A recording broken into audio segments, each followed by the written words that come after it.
modern American poultry. That's a chicken, obviously, but there's more to it than that. You'll notice that we have the cutting board down for chicken, so you always want to keep chicken separate from everything else to prevent cross-contamination. The typical way to break down a chicken is into 8 pieces.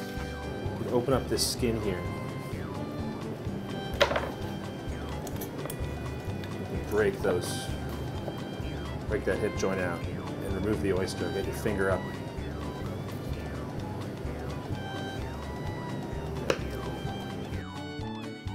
Pull the wing back and the shoulder joint will come out. When I'm removing the backbone, I typically start at the tail.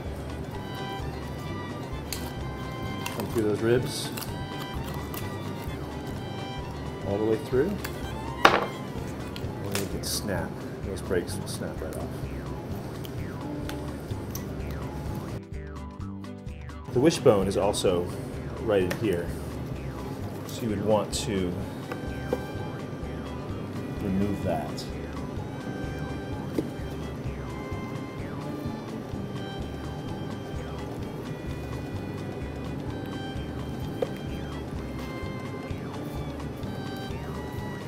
Wishbone.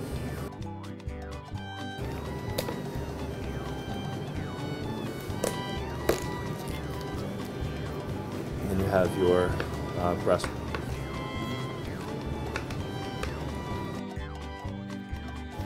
And then you can separate the drumstick from the thigh. So there's your chicken broken down into 8 pieces. So there we have it. Chicken, ham, lamb, brisket, the 4 basic food groups essentially. Today I've sharpened my appreciation for the craft of butchery and the art of meat. Paul, thanks very much. Sure, thank you so much. Happy holidays.